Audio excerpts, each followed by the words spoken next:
Paz e graça para você ligado nessa emissora. Começamos agora o seu programa de reflexão, entrevistas e debates de todas as noites. Hoje com uma entrevista para lá de especial. Nós vamos conversar com o maior arqueólogo brasileiro evangélico, Dr. Rodrigo Silva, que enche de orgulho a nação cristã brasileira e a comunidade científica internacional que crê nas Escrituras. Principalmente porque Dr. Rodrigo Silva é um cientista que escava a terra em busca da verdade e tem descoberto como a Bíblia tem sido verdadeira nas suas afirmações milenares. Ele trouxe vários artefatos, vários objetos, vai contar um monte de histórias e vai mostrar para nós que já passamos por dúvidas a respeito dos relatos bíblicos que a arqueologia científica tem confirmado e jamais desmentiu as Escrituras sagradas. Está no ar o Vejam Só.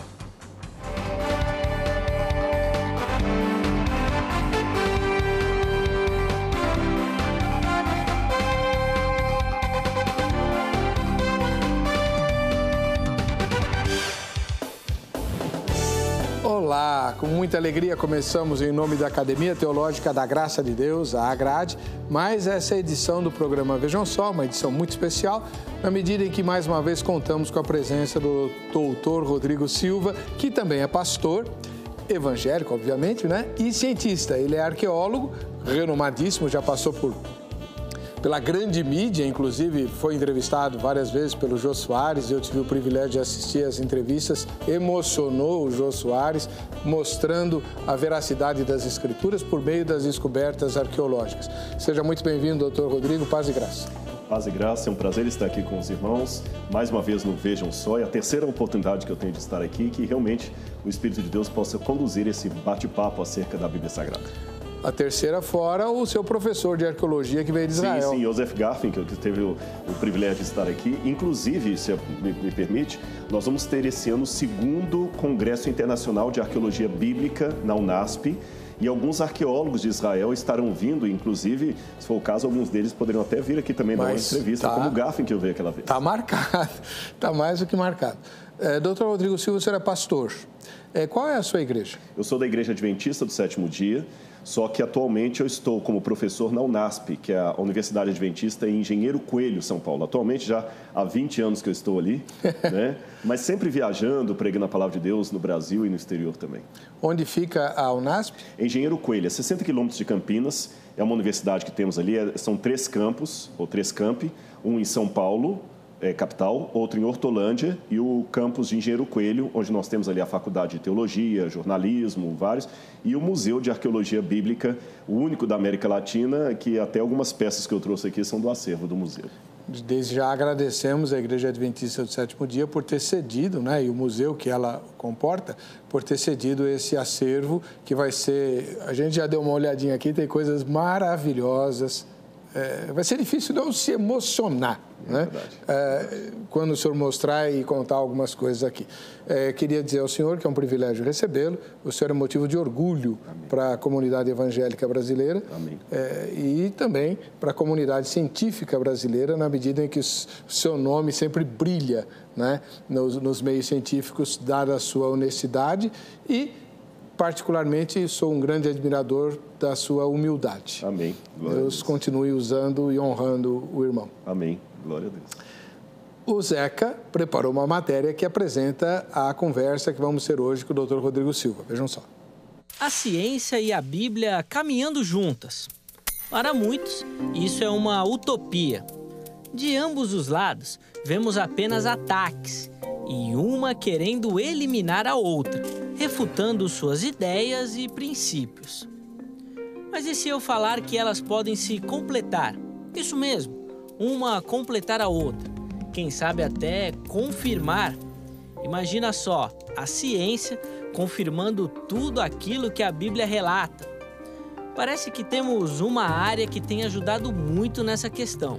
Com muitas descobertas históricas, a arqueologia tem ajudado e muito a comprovar as histórias bíblicas, tirando muitas situações do rótulo do mito e colocando então um carimbo científico. Ou seja, aquilo que muitos achavam como apenas um mito ou um relato judaico, agora vira uma verdade científica, comprovada pelas descobertas da arqueologia. Não que a Bíblia necessite de qualquer tipo de confirmação ou verificação, pois acreditamos em tudo pela fé. Mas, com certeza, para aqueles que duvidam, fica sempre um gostinho amargo ao saber que o relato bíblico é real e a própria ciência consegue comprovar tudo. Na verdade, tudo é modo de dizer, pois afinal de contas, muitas questões ainda ficam abertas. Só para citar um exemplo, temos a questão do dilúvio, que ainda gera muito debate. Para conversarmos sobre um assunto tão interessante, recebemos hoje em nossos estúdios Rodrigo Silva, teólogo pós-graduado em filosofia, mestre em teologia histórica e especialista em arqueologia pela Universidade Hebraica de Jerusalém.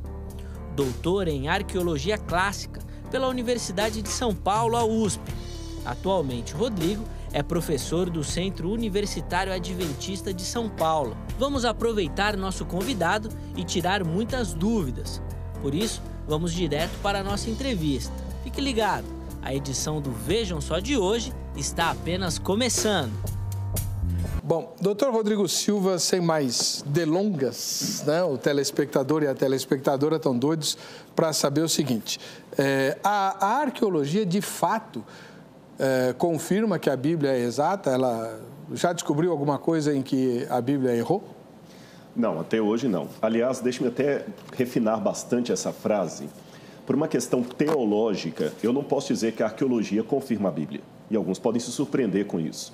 É porque a Bíblia, ela é a palavra de Deus. E como palavra de Deus, a autoridade maior vem do próprio Deus. Deus não precisa de ninguém que valide a sua palavra. Ele tem a autoridade máxima.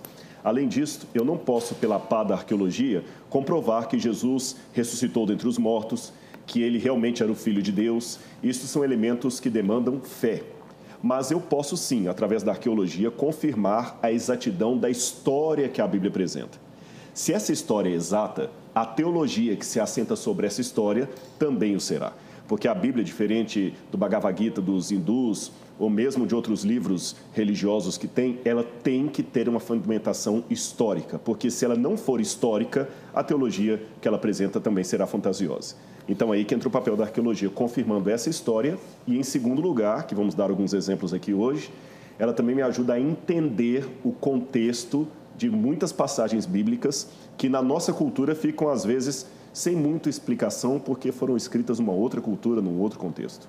Isso é verdade. Uma vez um convidado aqui, aliás, ele já está com o senhor, professor Davi, ele falou assim, a gente não pode esquecer que a Bíblia é um livro oriental, né?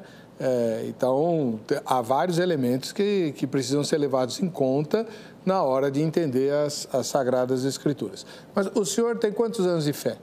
Na verdade, eu me converti em 1984, 25 de fevereiro de 1984. Agora tem que fazer a conta aí, né? O senhor sabe a data certinho? Sim, 25 de fevereiro de 1984. Como é que foi a sua conversão? Foi uma situação muito interessante. Eu era religioso, mas seguia a Igreja Católica. Uhum. E quero dizer aos telespectadores católicos que isso aqui não é uma campanha anticatólica que eu estou usando. Eu amava Deus na Igreja Católica, eu tinha uma sinceridade de fé ali. Mas um dia eu conheci, através dos adventistas, algumas questões da Bíblia que não estavam muito de acordo com o que eu ouvia na Igreja Católica. Então, a partir disso, eu comecei a estudar. Tive alguns problemas familiares, porque os familiares não aceitaram, na época, que eu tivesse mudado, embora eu era o único que ia à Igreja Católica da minha casa. E desde essa interessante, eles não iam à igreja, mas não queriam que eu saísse. Só eu. Mas eu quero até aproveitar esse episódio para dizer que eu tenho um carinho muito grande pelo que muitos na Igreja Católica fizeram por mim. Inclusive, o padre, na época, o pároco, eu me inspirei a ser um teólogo baseado nele. Eu mudei de posição religiosa com relação a algumas coisas da Igreja Católica que hoje, à luz da Bíblia, eu não acredito mais. Porém, eu jamais posso dizer que todos da Igreja Católica estão perdidos, que só eu que estou certo na minha religião. Não. O céu que eu acredito, o céu dos adventistas, é um céu que cabe o católico, o presbiteriano, o batista, o metodista, o assembleiano, enfim, aquele que é sincero a Deus na sua convicção religiosa. Eu não acredito num céu exclusivista. E haverá muitos adventistas que não estarão lá e muitos católicos que estarão. Aliás, John Newton dizia que nós vamos ter 3 surpresas ao chegar no céu. A primeira surpresa é pessoas que eu tinha certeza que eu encontraria lá, de repente eu não vou encontrá-las. A segunda surpresa, pessoas que eu nunca pensava, pessoas que eu não pensava encontrar, eu vou encontrar. A segunda, pessoas que eu tinha certeza que eu ia encontrar, talvez eu não vá encontrar. E a terceira surpresa é que eu mesmo esteja lá pela graça de Cristo. Né? Quem que fala isso? John Newton. É o Paraíso Perdido. Paraíso Exatamente. Perdido. Tá certo. Muito bom. Doutor Rodrigo, o senhor teve dúvidas a respeito da exatidão das Escrituras na sua jornada de fé?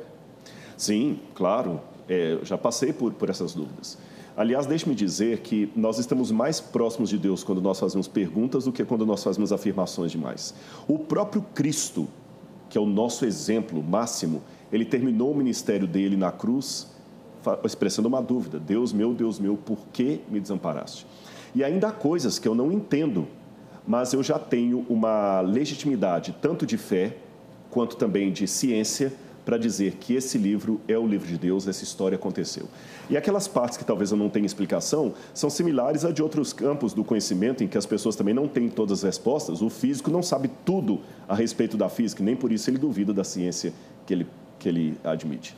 Aliás, é uma dúvida que eu tenho. Quando eu era criança, a física não tinha definido ainda se a luz era composta de matéria, né? Se os fótons são matéria ou se eles são radiação. Já definiram isso? Eu não sei.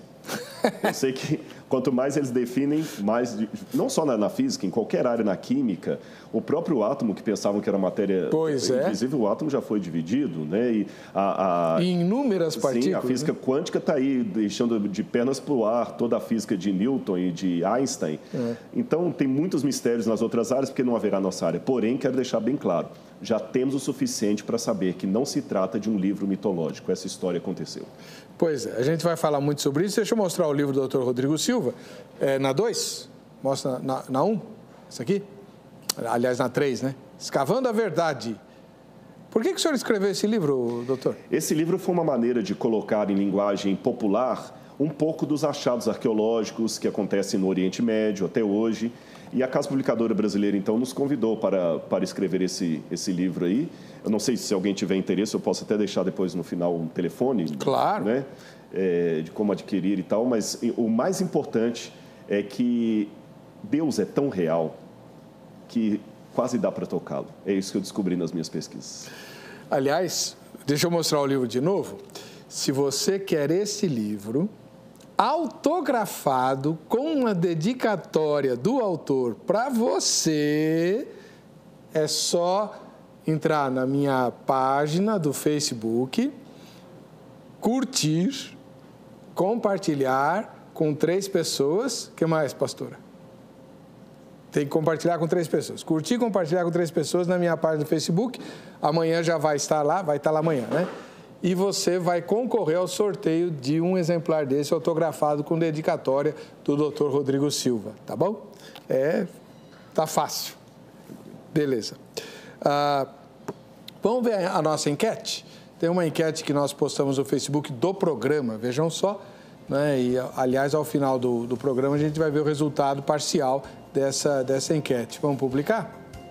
Você duvida de alguma informação histórica dada pela Bíblia? Veja bem, não é uma informação teológica, mas uma informação histórica, não é uma informação espiritual, vamos chamar assim, né? Alguma informação histórica dada pela Bíblia, você duvida? Sim ou não? Essa é a pesquisa que a gente está fazendo. Seja sincero, sincera, tá? Seja honesto, seja honesto. Por exemplo, Dr. Rodrigo Silva, a historinha do Éden não é meio conto de carochinha? Existiu mesmo um lugar chamado Éden, com 4 rios que desapareceram? À primeira vista, realmente parece uma coisa estranha, sensacional, como os contos dos irmãos Grimm ou as lendas de La Fontaine, as fábulas de La Fontaine. Mas nós temos alguns critérios. Em primeiro lugar, eu não posso dizer que algo é estranho ou ilegítimo só porque é difícil para a minha cultura assimilar. Primeira coisa que eu tenho que levar em consideração quando eu examino um documento passado. Aquele documento, ele tem outros testemunhos que falam dele Então, se eu tenho outros testemunhos, aumenta o grau de veracidade deles. Então, vou colocar um exemplo. A Ilíada de Homero. A Ilíada de Homero, ela tem mais possibilidade de ter acontecido do que a história de Atlântida. Porque Platão escreveu de Atlântida, mas ninguém nunca ouviu falar de Atlântida, nunca encontraram Atlântida, nem nada relacionado a Atlântida. Então, Atlântida, o grau de possibilidade histórica é quase zero. A Ilíada de Homero já tem um grau de possibilidade maior. Por quê? Porque Heinrich Schliemann, escavando na Turquia, encontrou a cidade de Troia, que menciona na Ilíada de Homero. Então, o grau de chance da Ilíada de Homero em relação ao conto de Atlântida é maior. Porém, a vida dos 12 Césares de Suetônio tem um grau de confiabilidade maior, porque ali eu encontro não apenas Roma, mas personagens mencionados nos livros romanos, ou seja, os imperadores. Então, o grau de confiança histórica é maior. Você percebeu? Eu vi desde de um elemento histórico que eu não tenho nada, algo que eu tenho pelo menos a cidade, e algo que eu tenho a cidade e os personagens. Certo. Vamos pegar agora a Bíblia, o livro do Gênesis. Eu tenho testemunhos fora do Gênesis a respeito do Éden? Claro que eu tenho. Quando você estuda a mais antiga escrita da humanidade, você descobre que a escrita foi inventada na Suméria, região hoje mais ou menos do Iraque e da Síria, ali entre o rio Tigre e Eufrates. Qual foi o primeiro documento que o ser humano deixou escrito? Foi a escrita cuneiforme. Quando nós investigamos aqueles tabletes ali, nós descobrimos que eles falam que eram descendentes daqueles que sobreviveram ao grande dilúvio. E um dilúvio que ocorreu destruindo a terra de Dilmun. Dilmun, em acadiano, significa, em sumeriano, melhor dizendo, significa a terra que fica no Oriente. E no Oriente é onde Deus colocou o Éden. E diz que ali no Oriente havia um lugar paradisíaco chamado Edenu. Mesmo quem não sabe acadiano ou hebraico percebe a semelhança com a palavra Éden. E ali havia um casal e o homem chamava-se Adam ou Adamá, ou Admuse. O senhor está falando da Bíblia ou dos tabletes? Estou falando dos tabletes. Uma história muito semelhante da Bíblia. Adamu nos tabletes? Adamu, Admuse, que os tabletes mudam às vezes o nome, né? Admuse, Adapa. E que eles perderam o direito ao paraíso porque comeram um fruto proibido. Não, isso não está nos tabletes. Está nos tabletes. Tabletes datados de 2.300 anos antes de Cristo. A coisa é tão séria que os críticos da Bíblia antes diziam que a Bíblia inventou essa história. Agora dizem que ela a copiou. Bíblia plagiou, copiou. Mas eu poderia dar todo um programa aqui argumentando literariamente que a Bíblia não plagiou. E não somente isso.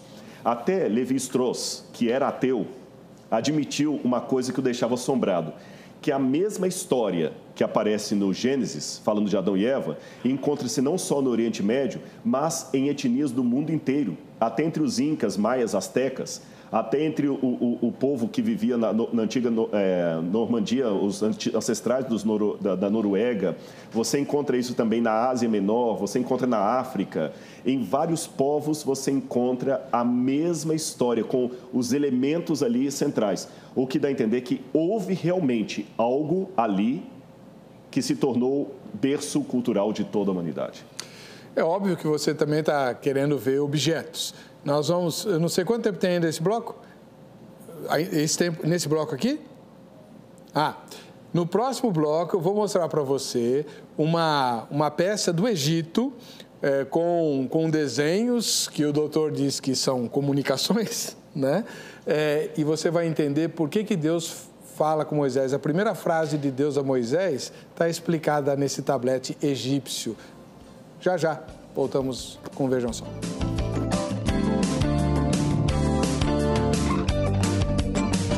Estamos voltando com o programa Vejam Só. Hoje, em função da entrevista com o Dr. Rodrigo Silva, não teremos o quadro Vejam Só, quem assiste ao Vejam Só. Fica para amanhã.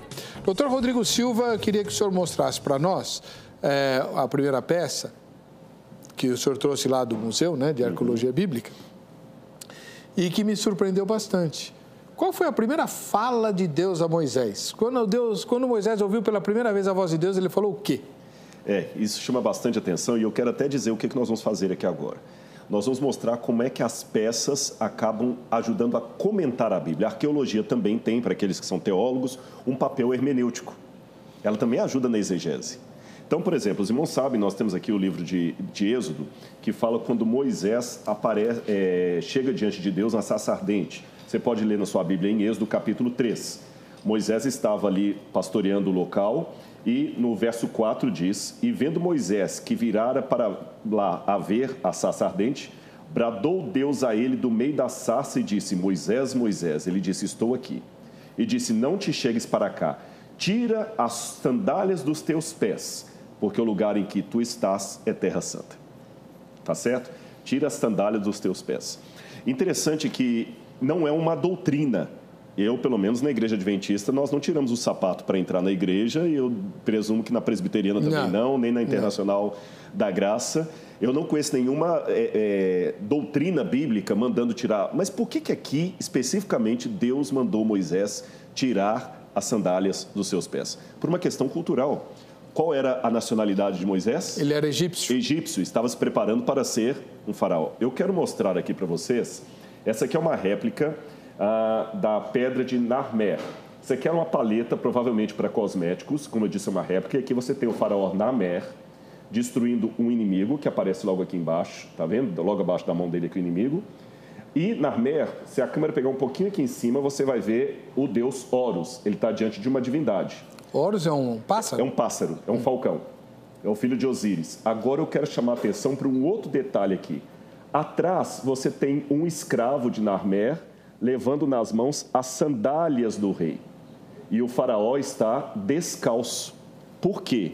Na cultura egípcia, quando você estava diante de uma divindade, você tinha que tirar os sapatos. Que legal. Você tinha que tirar os sapatos. É lógico que havia casos, por exemplo, em que os sacerdotes colocavam uma sandália branca quando estavam fazendo os seus cerimoniais. Mas se uma divindade aparecesse em pessoa para você, você tinha que tirar os sapatos. Por isso que aqui ele está diante de Horus e tira o sapato e tem um espregado dele segurando as sandálias. Moisés, então, sabendo disso, Deus pediu a mesma coisa. Agora, eu sei que alguém em casa pode perguntar, Deus estava endossando um ritual pagão? Porque isso é paganismo. Não, não é que Deus estava endossando um ritual pagão. O que você precisa entender em casa, e todos nós, é que Deus é, acima de tudo, didático. O exemplo maior está no próprio Senhor Jesus. Ele contava as coisas através de parábolas, comparações. Jesus era um professor e ele, seguindo o modelo de Deus Pai, queria ser didático. Por isso que Deus falou com Moisés numa linguagem que Moisés pudesse entender. A Bíblia, pastor, não endossa tudo o que ela descreve. Há coisas que a Bíblia está apenas descrevendo. E Deus fala numa linguagem que o povo pode entender. A Bíblia é Deus falando com sotaque humano. Às vezes nós teólogos que complicamos a mensagem, Deus a simplifica para a pessoa entender. Então, se Deus não pedisse Moisés para tirar os sapatos, talvez ele não perceberia que era uma divindade que estava ali. Muito legal isso. Por falar, isso aconteceu no Sinai, não é isso? No Sinai, exatamente. Para o senhor, o Sinai fica aonde? Porque tem uma discussão aí até antiga, que o Sinai ficaria na Arábia, não sei, um negócio assim. Na verdade, existe um pseudo-arqueólogo que já morreu, chamado Ron Wyatt, que foi um dos que colocou isso aí, que na Arábia ficaria o verdadeiro Sinai, e ele só pega uma passagem de Paulo, quando ele fala dos dois montes de Deus, né? Gálatas. Gálatas, ele fala de Agar, né? E ele fala também de Sara, ele fala Agar, o Sinai que está na Arábia. Só que ela é uma comparação que Paulo está fazendo. Temos que levar em consideração que a Arábia, na época, era um outro território diferente. Não há nenhuma vertente bíblica para dizermos que o Sinai fica do lado de lá. E todos os achados arqueológicos, eu já aproveito para prevenir você que está em casa, porque há muitas pessoas que falam, mas encontraram as rodas dos carros de Faraó e que o pessoal atravessou ali pelo Golfo de Acaba, né? Tudo isso é mito. Eu estive em todos esses lugares, inclusive a Universidade Andrews, que é a Universidade Adventista Americana, que tem arqueologia também. Nós fomos a esse lugar, houve mergulhos no local lá, não existem rodas de faraós ali embaixo. O lugar mais provável da travessia foi onde hoje está o canal de Suez, do lado de cá. E o lugar mais provável do Monte Sinai seria o monte tradicional, onde as pessoas vão, Jebel Mussá. É o lugar mais provável que nós temos. Não vou falar que é uma certeza de 99%, mas o lugar mais provável é o Jebel Mussá, que é o tradicional Sinai de hoje, e não do lado da Arábia Saudita. E foi encontrado alguma coisa arqueológica nessa região? Nós temos encontrados ali, aliás, é um lugar que eu fotografei, nós temos algumas inscrições paleo-hebraicas muito interessantes encontradas ali na região, né, que demonstram que um povo de origem semita passou por ali. Agora, evidentemente, que era um povo nômade, não deixou nem construção para os arqueólogos encontrarem. não deixaram restos assim, era um acampamento que levantavam e iam embora, né? Mas toda a descrição geográfica bíblica dá no lado da península do Sinai hoje.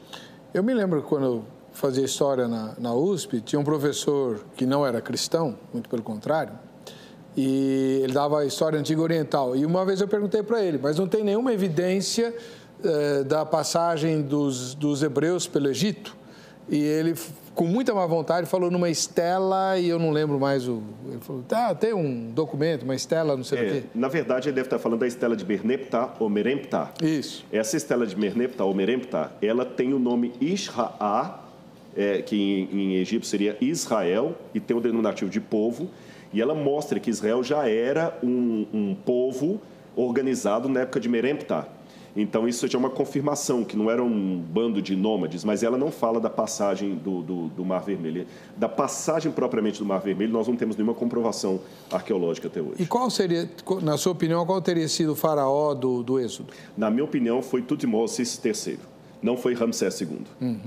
As pessoas pensam em Ramsés II porque a Bíblia fala, em Êxodo, capítulo 1, que os hebreus edificaram casas a Faraó. E Pitom e Ramsés. Só que eu não acredito que ali seja o Ramsés do Êxodo. Eu vou explicar o porquê. O Ramsés, ele veio por volta de 1270 a.C. E se você pegar a cronologia do Êxodo, conforme a Bíblia coloca, ela teria que estar 200 anos antes de Ramsés.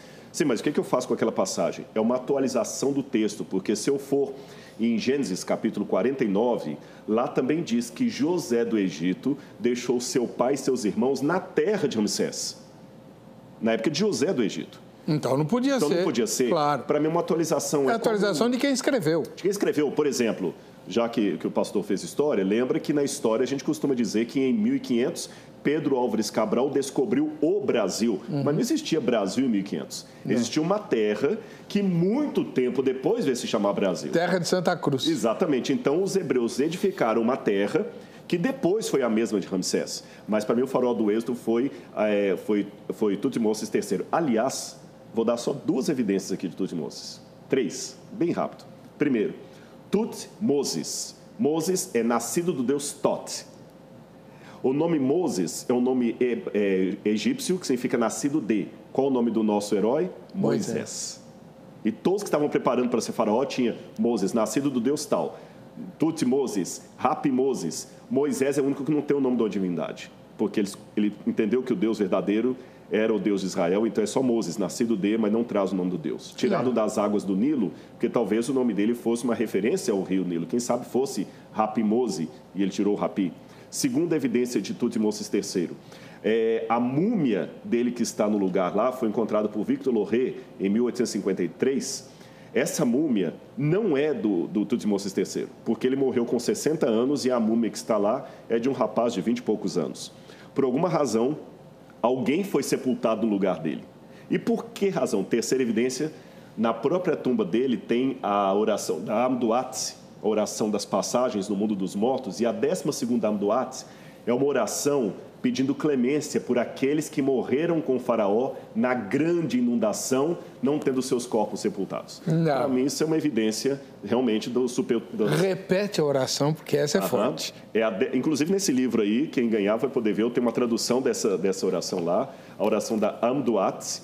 Ele pede aos deuses que protejam a multidão que morreu com o faraó nas águas sem poderem ser sepultados. Mar Vermelho. Mar Vermelho, com certeza. Só não vê quem não quer. Exatamente. E o próprio faraó que morreu nas águas do Mar Vermelho... Não está lá. Não tem múmia. Sepultaram alguém no lugar dele, que não ele mesmo. Ai. O primogênito dele também morreu antes do pai. Que legal. É fascinante, né? Claro. O senhor não se emociona quando... Com certeza. Eu já fui 22 vezes a Israel. E não tem uma vez que eu não vá lá que eu não me emocione. Aliás, eu posso até dizer uma coisa para todos que estão em casa. Eu digo para os meus alunos e digo para você também.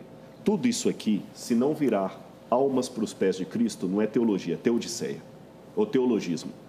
Tudo que eu estou falando isso aqui tem que levar pessoas aos pés de Cristo. Então, não me emociono apenas com a história, porque é a história do meu Salvador. É como se fosse um álbum de fotografias de alguém que eu amo muito. Bom, já que nós estamos falando do Egito, vamos mostrar esse papiro. Sim. E quando eu falo álbum de fotografias, não quer dizer no sentido da idolatria pela terra. É no sentido realmente de saber que o meu Senhor passou por ali, você entende? Claro. E eu vou pedir a ajuda do pastor para... Aqui, ó, pega de um canto, eu pego do outro. Nós vamos mostrar nessa câmera aqui. Você está vendo em casa uma réplica de um papiro egípcio, tá bom? E aqui você tem o deus Osíris e aqui você tem alguém diante de Osíris. Do lado dele, eu tenho a deusa Hathor. Daqui a pouco eu vou falar sobre ela, a deusa vaca. E aqui você tem o mesmo indivíduo, é como se fosse uma história em quadrinhos, entregando para a deusa Hathor o coração dele. E aqui você tem a deusa Maat, a deusa da justiça, e o mesmo indivíduo levado por Horus diante da deusa Maat. Então você vê o mesmo indivíduo em várias partes da vida dele no pós-morte. Por que ele está entregando o coração ali? Porque o coração foi pesado e não foi achado em falta. Os egípcios acreditavam que, no juízo final, o seu coração ia diante da deusa Maat e ele denunciaria os seus pecados. Mas tinha uma forma de driblar os deuses, de não ser condenado, independente de quantos pecados você tivesse. E qual era essa forma? Quando você era mumificado, ao invés de ter o seu coração dentro da múmia, o único órgão que deveria permanecer dentro da múmia era o coração. Os outros todos eram tirados. Mas o coração, ao invés de ser devolvido para a múmia, eles colocavam um besouro de pedra como esse aqui, ó, um escaravelho de pedra. Esse besouro de pedra que vocês estão vendo aqui, ele é curioso porque ele tem mais ou menos o tamanho de um coração e no outro lado dele aqui você tem inscrições hieroglíficas. Essas inscrições trazem o nome real do deus egípcio. Então, no dia da morte dele, o deus egípcio era enganado porque ele tiraria esse besouro de pedra do coração, levaria para a deusa Maat. Como pedra não fala nada, os pecados da pessoa não seriam denunciados. Então, ter um coração de pedra na mentalidade egípcia era a garantia de ter a vida que você quisesse, que você não seria condenado. Deus, então, falou com Moisés: eu endurecerei o coração de Faraó. Não é que Deus mesmo endureceu, aquilo é uma figura de linguagem do hebraico para dizer: Faraó está confiando no besouro de pedra dele, por isso que ele não vai deixar o povo do Egito sair. Mas eu vou colocar as minhas pragas sobre Faraó. E Faraó ficava tranquilo, mesmo o povo apanhando, porque ele confiava no coração de pedra. E a Bíblia usa essa linguagem: eu tirarei o coração de pedra e vos darei um coração de carne. Que bênção, coisa... Isso realmente a gente não sabia e não aprende no seminário, né? Precisava aprender. Tem aula de arqueologia. Tem tanta discussão sobre esse negócio de Deus endurecer o coração do faraó, está aí. Sim. Uma... E vou explicar aqui numa frase isso. Você sabe que a língua ela é viva e ela tem expressões idiomáticas. Por exemplo, eu, como adventista, presumo que o pastor Heber também, você que está em casa, acreditamos na onipresença de Deus, correto? Mesmo assim, eu falo: pastor, vai com Deus. É verdade. Quando eu falo vai com Deus, literalmente parece que eu estou negando a onipresença dele, parece que Deus não está lá, eu vou com ele, venha com ele. É apenas uma figura de linguagem. Assim também no hebraico, eles tinham figura de linguagem. Então, por exemplo, no hebraico, sabe como é que você desiste de uma pessoa? Aqui em português eu digo assim: olha, eu não vou falar mais nada, você está insistindo em tomar gelado, mesmo gripado, tome gelado, eu não vou falar mais nada. Em hebraico eu diria assim: eu te farei tomar gelado. É a mesma coisa. Não é, não. Não, eu digo assim, o sentido é o mesmo para eles. Ah, é? Em português, eu diria: eu não vou falar mais nada. Vai lá e toma gelado. Se eu estivesse falando em hebraico bíblico, eu diria: eu te farei tomar água. Mas, de novo, é uma figura de linguagem. Eu te farei tomar água não é que eu estou te obrigando a tomar água. Eu apenas estou me deixando levar pela sua teimosia, estou respeitando a sua teimosia. Assim como quando eu digo vá com Deus, também não estou negando a onipresença dele. É apenas uma figura de linguagem que a Bíblia também tem. Deixa eu perguntar uma coisa para o senhor. Existem algumas hipóteses de que o Mar Morto nasceu com a destruição de Sodoma e Gomorra. O senhor acha isso plausível? No mínimo de possibilidade, sim. Que o lugar de Sodoma e Gomorra era na região onde está o Mar Morto, sim. Só que já investigaram debaixo do Mar Morto, não encontraram nenhum resto de civilização ali. Você tem a Bab Edrá, que fica no lado da Jordânia, que é um sítio que, para mim, pode ser uma das cidades ali da Península do Liçã que foi destruída. Porque Bab Edrá, ela está completamente em cinzas e o que chama atenção é que o fogo, a marca do queimado, é de cima para baixo. E todos nós sabemos, tivemos recentemente essa tragédia do edifício que pegou fogo em São Paulo, o fogo sempre sobe, ele nunca desce. A única situação do fogo descer é se for uma erupção vulcânica, como está tendo no Havaí, que o fogo vem de cima. E Babedrá você tem marcas do fogo descendo. Mas eu não posso afirmar ser ali. Agora, que a região do Mar Morto era provavelmente a região onde ficava Sodoma e Gomorra, sim. Que ali tem muito enxofre e é uma região praticamente amaldiçoada hoje, sim. Eu acredito que foi em algum canto ali, mas não necessariamente embaixo das águas do Mar Morto. Bem, Sodoma e Gomorra se notabilizaram na Bíblia pela sua maldade Impiedade. E pela impiedade, etc. E a Bíblia registra o nome de algumas divindades. Eu sei que o senhor trouxe imagens de Baal e da sua possível esposa. Né? Bom, podemos mostrar? Bom, o senhor está mais perto aqui. Tá. A outra ali. Vamos começar com a esposa primeiro. Tá bom. Ladies first. Essa aqui é original. Tá bom? Ela está até com... Isso aqui é uma Áshera fenícia. Vocês talvez estão mais acostumados na Bíblia com o nome Azera, né? Mas em hebraico é Áshera. Então você vê que ela aparece com a cabeça de um pássaro, que às vezes ela parece... É interessante. Às vezes eles misturavam a divindade com...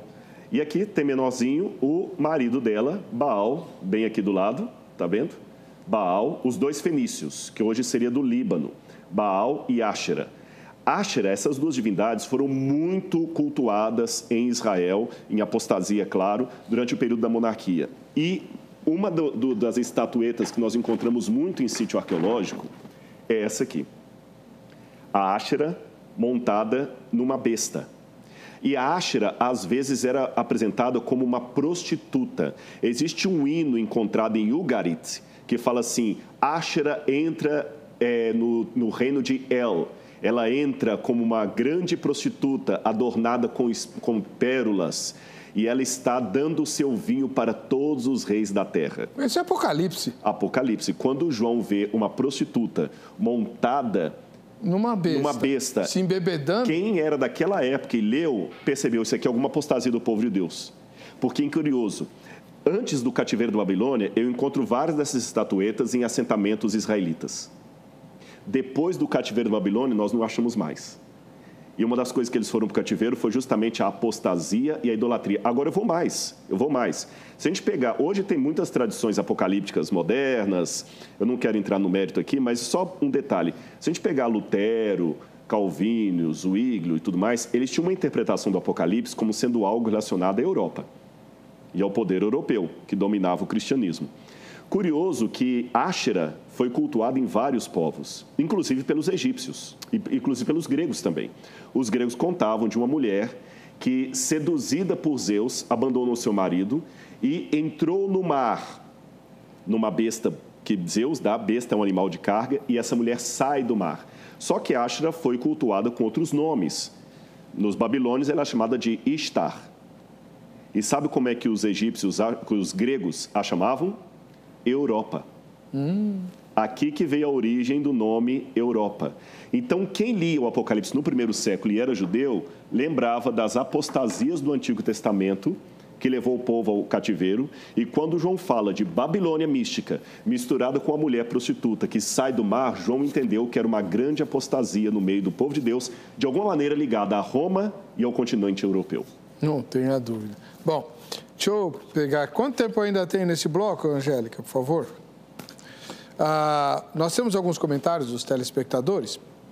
O Ryan, ele diz assim, sim, nenhum historiador concorda com os relatos bíblicos do período davídico, por exemplo. Os egípcios falam dos hebreus somente 2 vezes na história e não falam do êxodo deles. Muitas outras coisas, porém, não me fazem ter menos fé na Bíblia e em Deus. Bom, essa questão do êxodo o senhor já explicou.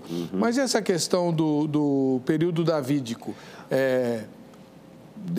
De fato, algumas, sei lá, acho que uns 10, 20 anos atrás, uma revista pseudocientífica que saía nas bancas, né?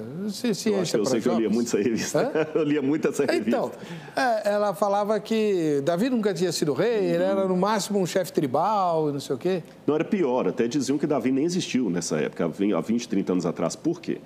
Antes, deixa-me só dar uma explicação para o telespectador em casa. O arqueólogo, seja ele um arqueólogo bíblico, arqueólogo da Grécia, de Roma, ele tem que acostumar a trabalhar com fragmentos de história. Tá certo? porque são milhares de anos. O Brasil é um país que tem 500 anos de história, então o máximo que eu vou encontrar aqui é sambaqui antigo ou coisa indígena. A gente não vai encontrar coisas assim de 2.000 anos, como Israel, 3.000 anos. Então a gente entende que o tempo é um inimigo disso aí, né? Guerras, terremotos. Então não vou encontrar tudo bonitinho, são fragmentos de história, tanto de Davi como de qualquer outro. Muito bem, eles diziam que Davi nunca existiu, que era um mito da Bíblia, até que Avram Viram estava escavando num sítio chamado Tel Dan, que fica no norte de Israel, e encontrou uma estela onde tem o nome Beit David. Beit David, em hebraico ou aramaico, significa a casa de Davi, uma expressão que aparece na Bíblia relacionando a dinastia davídica. Então, existe um Davi. Os críticos, então, que diziam que Davi nunca existiu, admitiram que ele existiu, mas continuaram afirmando. Aí que vem a questão, ele era um líder tribal, um bandoleiro, como no máximo um lampião, nada mais do que isso. Só que, qual que eles argumentavam? Se Davi existiu e foi rei de um grande império e Salomão também unificado, onde é que estão as inscrições, os monumentos deixados por eles? Realmente, a gente não encontrou nenhuma pedra falando o nome de Salomão, nenhum monumento, isso aqui pertenceu a Davi, nenhum palácio, nada. E aí? Porque você vai nos romanos, você encontra, né? Você vai nos egípcios, você encontra lá, né? Amenhotep III, tem um monte de coisa dele lá e tal. E esse silêncio? Mas aí que está. Quando o professor que esteve aqui, nossa, agora fugiu o nome dele aqui, daqui a pouquinho vem. O que foi entrevistado aqui, Garfinkel, que foi meu professor. Quando o Garfinkel estava escavando em Hirbert Keiafa, ele encontrou uma cidade muito interessante. Essa cidade tinha 2 portas. 2 portas. Não era comum as cidades terem 2 portas, elas só tinham uma porta. A Bíblia fala de uma cidade chamada Searim. Searim, em hebraico, é Sha'araim. Sha'araim é porta dupla. E essa cidade ficava justamente ali, na região onde Davi batalhou com Golias. E a cidade tem um monumento arquitetônico muito parecido com o que encontramos em Hazor, que Salomão mandou edificar, que encontramos em Meguido, indicando que realmente havia um reino unificado. Exatamente, nós estamos gravando o programa hoje, eu não sei quando ele vai ao ar. Amanhã, né? Mas essa semana foi encontrada uma cidade com uma grande construção, que eles chamam de construção de 4 cômodos, que arqueólogos da Universidade de Bar-Ilan, que são arqueólogos que duvidam da historicidade da Bíblia, admitiram pela primeira vez a possibilidade de ter um reino unificado de Davi. Por quê? Estamos encontrando estruturas muito semelhantes ao longo do reino, identificando um grande império. E, por fim, Eilat Mazar está escavando na parte sul ali do Milo, perto do Templo Monte em Jerusalém, e também descobriu uma grande estrutura que pode ser o Palácio de Davi em Jerusalém. E nessa estrutura encontraram selos comprovando a história de homens relacionados à prisão de Jeremias, provavelmente do profeta Isaías, e outros elementos que confirmam que Jerusalém tinha um grande palácio e todo o país estava unificado por pequenas fortalezas. Então, hoje, nós temos vários argumentos que houve realmente um reino unificado de Davi e Salomão. No próximo bloco, nós vamos mostrar uma pedra usada nas fundas da época de Davi, colhida no território onde Davi brigou com Golias. Não é a pedra que matou Golias, mas é bem parecida, é prima dela. Já a gente volta. Muito bem, estamos de volta com o programa Vejam Só, hoje entrevistando o Dr. Rodrigo Silva, que é arqueólogo cristão e está conversando sobre as descobertas arqueológicas em relação aos relatos das Escrituras Sagradas, né? Doutor Rodrigo, as suas dúvidas, todo mundo que estuda a Bíblia e se começa a se relacionar com Deus, em algum momento começa a ter dúvidas, né? O senhor as tratou como? Na verdade, assim, eu vou falar em forma de parábola, como Jesus fazia, que a parábola ajuda a gente a compreender melhor. Suponhamos que eu tenha um grande padrinho multimilionário e ele fala comigo assim, olha, pode comprar uma peça aqui, pode dar um cheque de $10.000 que eu vou cobrir o seu cheque. Eu dou tranquilo, pela fé, ele tem dinheiro e ele já várias vezes me atendeu no passado. Mas vamos supor que no dia que o cheque vai cair, eu vou na conta no banco e, por alguma razão, o saldo não aparece na conta. Eu não tenho explicação para aquilo, eu vou ficar preocupado. Eu vou tentar ligar para ele, o telefone está desligado. Eu não tenho explicação por que o dinheiro não apareceu. Mas eu não vou pensar que ele me abandonou, eu não vou pensar que ele me traiu, eu vou pensar que existiu alguma coisa que o impediu de fazer o depósito e que eu ainda não sei qual é, mas não necessariamente que ele me traiu. E por que eu sei que ele não me traiu? Primeiro, porque eu sei que ele tem dinheiro. Segundo, porque várias vezes no passado ele me respondeu positivamente.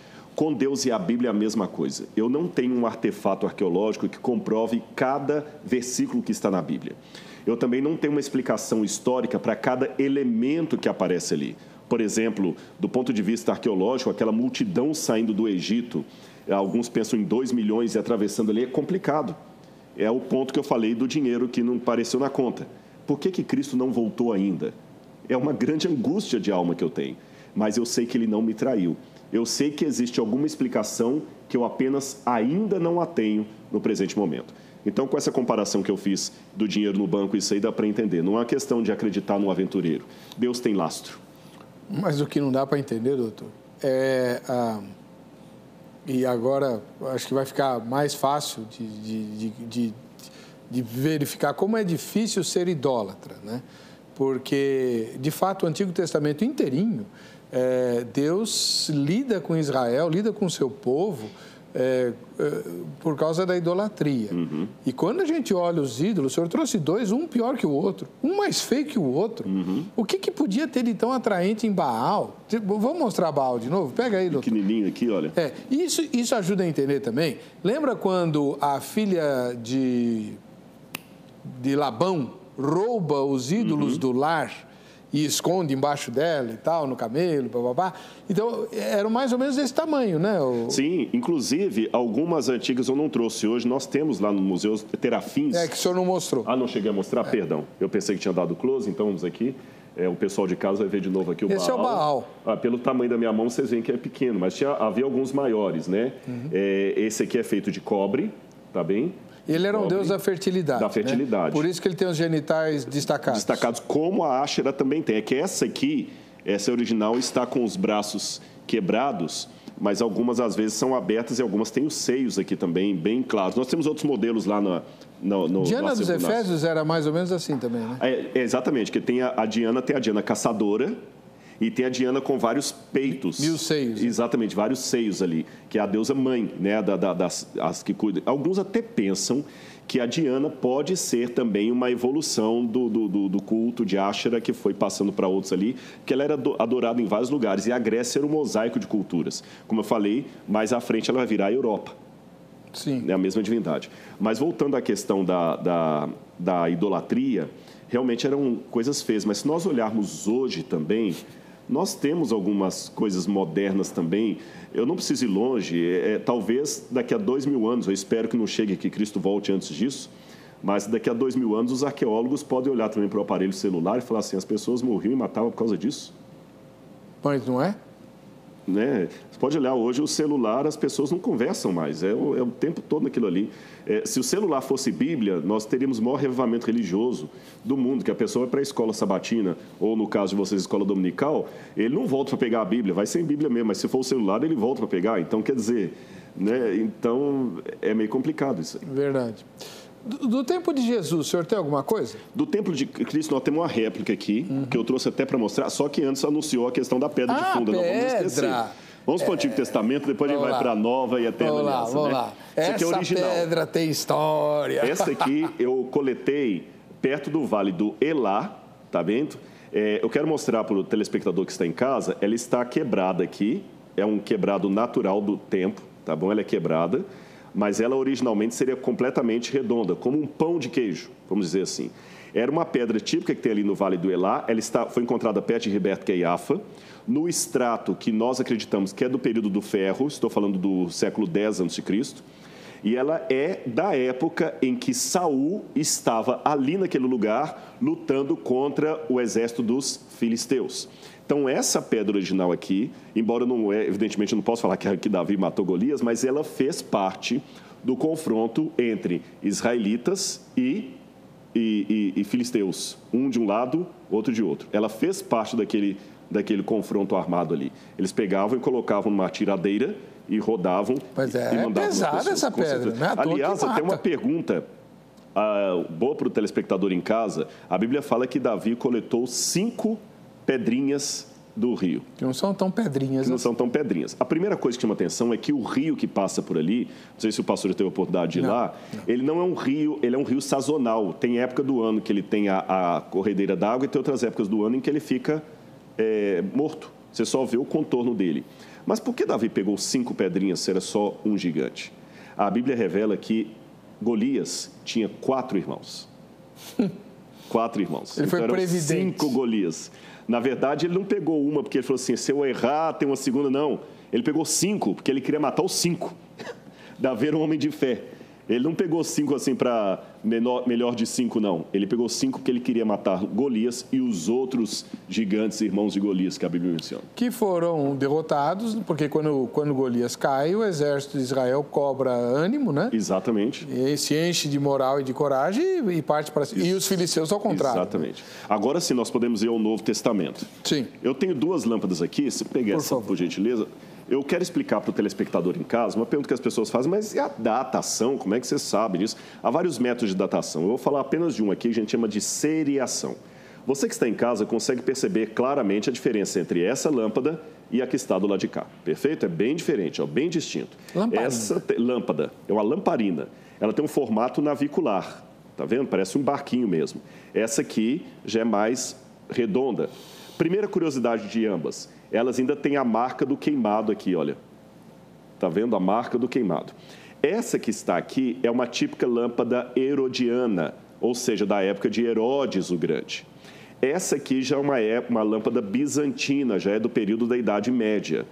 Então, é mais ou menos como marca de carro. Quem entende bastante de automóvel, ele vai pegar um carro e só no olho ele fala o seguinte, esse aqui é um Passat 77, esse aqui é um Corcel 72. Ele sabe por causa do modelo. Então, como arqueólogo, quando a gente encontra em campo muitas lamparinas ou moedas ou cerâmica de determinado estilo, eu sei, olha, as pessoas que viveram nesse período aqui usavam essa cerâmica. Então, eu posso dizer que aquele ali era do período tal. Vamos supor que eu encontro um lugar cheio de carros, só Passat 77, Corcel 75, e não encontro nenhum carro dos anos 80 para cá.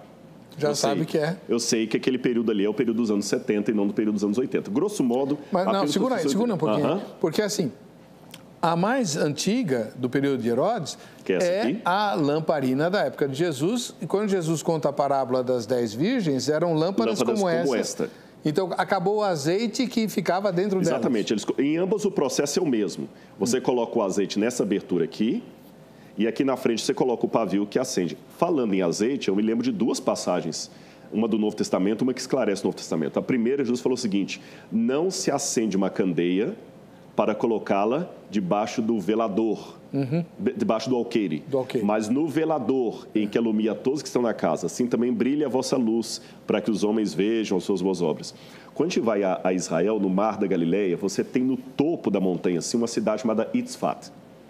E há um documento antigo que fala que as pessoas daqui do Mar da Galileia se assombravam quando lá do alto de Itzfat as pessoas acendiam as lamparinas. Aí Jesus fala o seguinte, não se pode esconder uma cidade edificada sobre o monte, assim brilhe também a vossa luz. E mais um detalhe, eu vou pedir de novo para mostrar a lâmpada aqui, porque eu quero chamar a atenção do telespectador para uma coisa. O azeite que eles colocavam aqui dentro era feito de oliva, da azeitona. Então, você ter o azeite de oliva, que era muito importante, porque se você não tivesse uma lamparina dessa à noite, você estava no escuro total, não havia energia elétrica. Então, a falta do azeite, a parábola das 10 virgens, era algo muito sério. Então, eles exprimiam a oliveira, tiravam o azeite para comida, porque o pão todo dia era feito com azeite. O azeite era algo essencial para a comida diária. O azeite era essencial para alimentar as lamparinas. Se você se machucasse e fosse colocar remédio, era no azeite que eles manipulavam o medicamento. Lembra a parábola do bom samaritano que pensou-lhe azeite nos ferimentos? era também o azeite que colocava perfume. E quando você ia, por exemplo, comer com uma pessoa numa festa, você perfumava a cabeça dela com azeite. Unges minha cabeça com óleo, meu cálice transborda, Salmo 23. O azeite, finalmente, era importante também para a unção do enfermo, a unção do rei. Agora, veja que interessante, quanta coisa era importante o azeite. O azeite não era apenas salada, como a gente tem hoje. Pelo contrário, nem existia salada. O azeite era para comida, para o medicamento, para a lâmpada, para o sabão, que era feito de azeite, para o dia a dia. Era essencial. E qual é o nome daquele que recebe o azeite na sua cabeça? O judeu falava Mashiach, que os gregos traduziram por Christos, ou ungido, aquele que recebe o azeite do Espírito Santo na sua plenitude. Então, o nome Cristo envolve muito mais. Quando o judeu ouvia o ungido de Deus, o Christos, ele lembrava de tudo na vida dele. Doutor, e esse objeto aqui, o que é? Aqui a gente precisa voltar no passado. Saímos dos tempos de Cristo e voltamos à época dos faraós.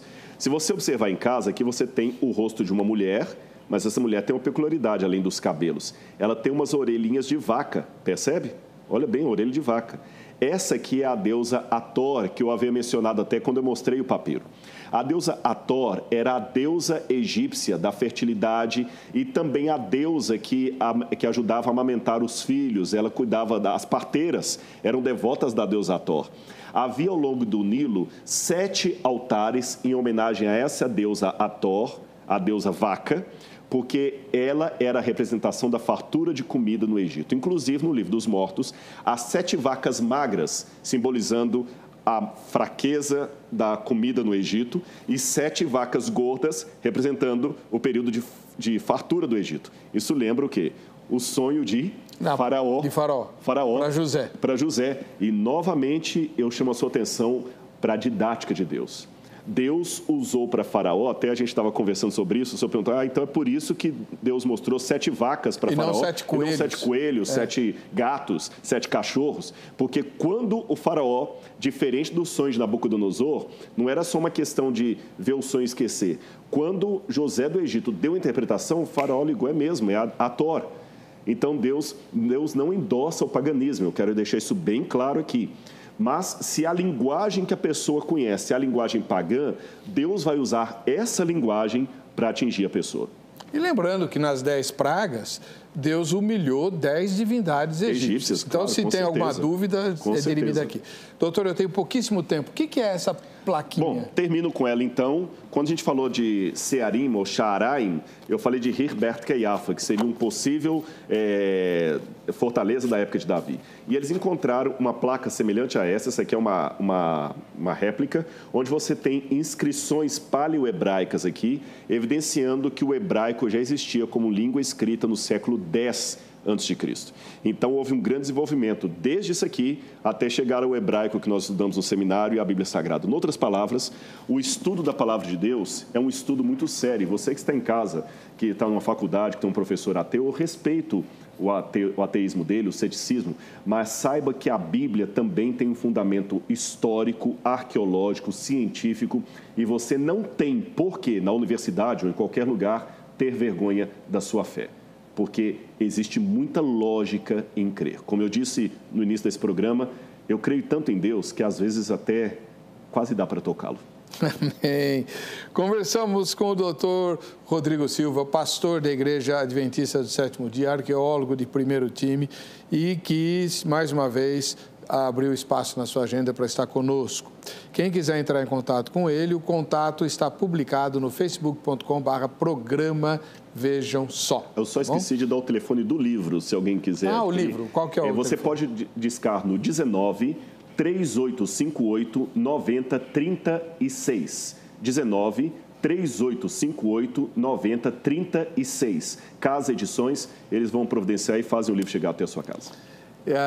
Qual que é o resultado da enquete até agora, Angé? Você duvida de alguma afirmação histórica dada pela Bíblia? Só 9% disseram que sim, 91% disseram que não, e até agora tivemos 877 votos. Muito bem. Tá bom? Tem mais alguma coisa? Infelizmente o tempo acabou. Muito obrigado. Quem quiser ganhar o livro autografado do Dr. Rodrigo Silva, não esqueça de curtir a minha página no Facebook, a minha, tá bom? Como é que é? Curtir, compartilhar com 3 pessoas e fazer mais não sei o quê. As instruções estarão no meu Facebook. Deus abençoe. Até a próxima.